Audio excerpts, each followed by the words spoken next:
হঠাৎ করে একটা সাবজেক্ট মাথায় আসলো। গত বছর তুফান সিনেমা যখন মুক্তি পাবে তখন কিন্তু সিয়াম আহমেদের একটা সিনেমা যেটির নাম জঙ্গলি, শবনম বুবলী তার বিপরীতে অভিনয় করেছিল, সেই সিনেমাটারও কিন্তু কথা চলমান ছিল। এখন কথা হচ্ছে এবার ঈদে তো তাহলে সিনেমাটা মুক্তি দিতে হবে। কিছু সিনেমা রয়েছে যেগুলো হচ্ছে যে কোনো টাইমে শুটিং করে রাখলো, ছবি কমপ্লিট করে রাখলো, একটা দিন বা কয়েক বছর, 2 বছর 3 বছর পরে সেটাকে আপলোড করা যাবে বা প্রচার করে দেওয়া যাবে।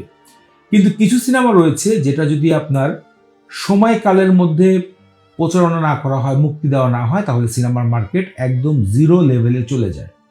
আমি আসলে কোন সিনেমাগুলোর কথা বলছি যেগুলো অনেক দেরি করে মুক্তি দিলেও সমস্যা নাই, যেমন তুফান সিনেমাটা 90 দশকের গ্যাংস্টারের কাহিনী, এটা যদি শুটিং শেষ করে 2 বছর পরেও দেয়, এটা কিন্তু 90 দশকের একটা কাহিনী আমরা দেখছি। সো এটাকে বর্তমানে এনে বা তাড়াতাড়ি মুক্তি দেওয়ার কোনো সাবজেক্ট নয়।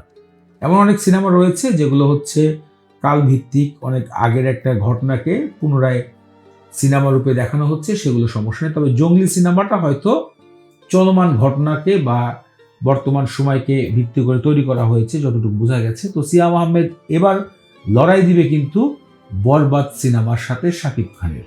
আগেরবার তুফান সিনেমার কারণে অনেকজন বলেছে যে সিয়াম আহমেদের জঙ্গলি সিনেমাটা মুক্তি দেওয়া হয়নি। অনেকে আবার বলেছে যে না, আসলে সিনেমার অনেক জটিলতা রয়েছে, অ্যাটস একটা বিষয়। তবে এবার কিন্তু আরো বড় চ্যালেঞ্জ হয়ে দাঁড়াচ্ছে সিয়াম আহমেদের দিকে। কেন বলছি? কারণ এবার শাকিব খানের বরবাদ সিনেমার পরে কিন্তু দ্বিতীয় স্থান দখল করে নিয়েছে অলরেডি দাগি। এটা আসলে কাউকে ছোট করে বলতেছি না বা কাউকে বড় করছি না আমি। দাগি সিনেমা আফরান নিশো অভিনয় করবে, এইটা কিন্তু অনেকেই একটা চ্যালেঞ্জের দিকে ধরে নিয়েছে, শাকিব খানের পরের চ্যালেঞ্জ।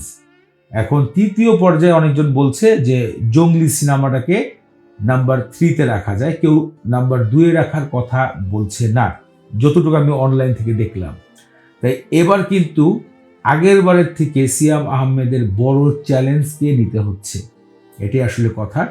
যদি তুফানের সময় মুক্তি দেওয়া হতো তাহলে নাম্বার 1-এ তুফান সিনেমাটা যেত এবং নাম্বার 2-এ জঙ্গলি সিনেমাটা মার্কেটে বিজনেস করতে পারতো। কিন্তু এবার কিন্তু দুইটাকে লড়াই করে চলতে হবে। এক বরবাদ, 2 নাম্বার হচ্ছে আফরান নিশো দাগি।